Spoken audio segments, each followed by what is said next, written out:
up, everybody? It's your girl J Nell here with a UFC 124 recap. Quick recap because it was kind of a quick night, a lot of quick fights. We'll get right into it. It was in Rio de Janeiro, Brazil, and the atmosphere was out of control. Now, there was like a Brazilian fighter in almost every fight, if not every fight, so that's part of it. But I think they're just fight fans, kind of like how Japan, they're just big fight fans. So 13 years is way too long in between events in Brazil. I think we should go there once a year, just like we do, or at least once a year, just like we do England and Canada. So that's my suggestion. Let's go back to Brazil. All right, into the event, which was full of knockouts. The Brazilians, I mean, they won everything except for one, I believe. There was a really good stand-up fight between Pearson and Barbosa. It was stand-up all 3 rounds, split decision. Barbosa won, and I agree, but it was just a very good technical stand-up fight. I thought it was a good fight. I'm going to get right into the action. Minotauro Nogueira versus Brendan Schaub. Now, I was actually looking to see how Brendan would do in this fight, how he was coming along, and had it lasted longer, like gone into the second round or even the third, I think that everyone would have been like, you know what, that was a very good showing for Brendan. He's really improving. Unfortunately, he lost. You know what I mean. But because it ended in the first round, 3 minutes into the first round, he got knocked out, TKO. It wasn't like a one-punch knockout.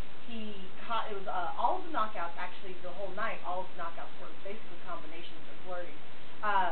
He was going back and forth with Minotauro. I thought he was holding his own. I really did. He landed some big shots. He looked good.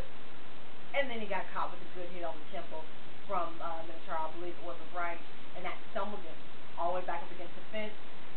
Minotauro swarmed on him, caught him with a couple more shots, dropped him, TKO. Ref had to stop the fight.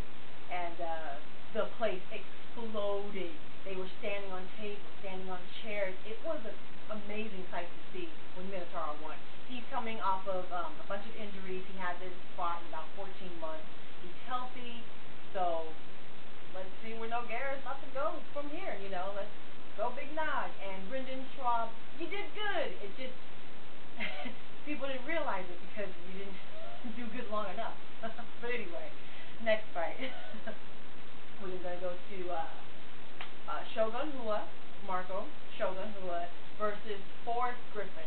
Now, this also ended in the first round. About a minute into the first round, he got knocked the out by Rua. Okay, he did. And I actually thought Forrest was going to do better.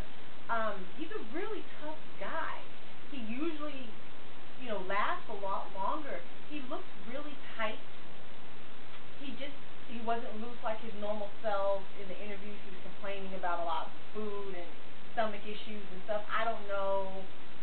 But he didn't look like himself. I'm not gonna say he was injured or anything like that, but he was tight.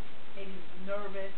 Plus, every fighter who wasn't Brazilian was going against the odds because the crowd was just overwhelmingly in favor of the Brazilian fighters, honestly. So, Marco won.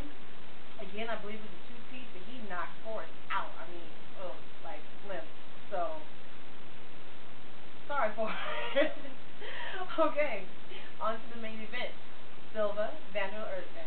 Anderson Silva against Yoshin Okami. I thought that Anderson would win. Yoshin actually beat Anderson. He's one of the few men to beat Anderson. Long time ago. When Anderson was fighting over in Japan. A lot younger and a totally different fighter. I don't know what changed for Anderson, but he's not the fighter he was when he was losing like 10 years ago. The man's had the belt since 2006.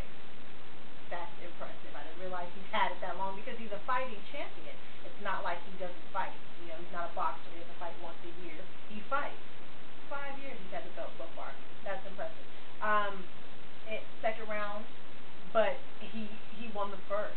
He took his, he takes his time, first like minute or two, figures the guy out, figures out how he throws his punches, throws his kicks, figures out how he defends himself. That's probably the big one. Anderson takes that time to figure out how you defend yourself.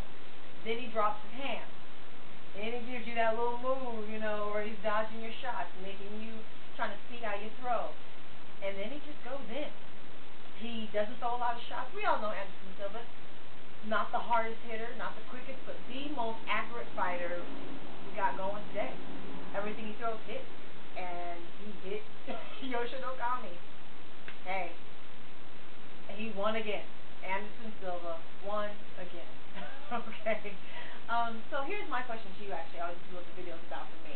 I want to know who do you guys want to see Anderson fight? There's big talks of the super fight. They want him to fight George St. Pierre, which would mean either he would have to go down, which I don't think he would, go down to welterweight, or GSP coming up to middleweight, and I don't think that's a good idea for GSP. I think he's perfect in his weight class, even though the two of them really don't have that much competition, but I don't know. The other super fight talk that they're talking about is Anderson Silva against John Jones, given that John beat Rampage and then beat Rashad Evans, which I'm not going to tell you what I think about that until I do those prediction videos. So, in that case, he would have to either go up to fight John or John would have to go down. I prefer Anderson going up as far as like them being as evenly matched, because if John Jones goes down, I feel like that would take a lot more out of him. He's a thick guy. He's like 6'6". He's a 205er, you know what I mean? Anderson fought at 205 before. I feel like if he were to go up, it wouldn't slow him down. It wouldn't take anything from him. So I'd actually like to see Anderson Silva go up to fight John Jones. Tell me what you think. Yeah, he's got to fight somebody. Get somebody in from another company, maybe. You guys throw me out some names, write some comments, some fighters I don't know, maybe, who could be good. Who should Anderson Silva fight next? Who's going to fight? Who is going to give this man a fight? Okay, that's it for this video. Ladies, make your own money.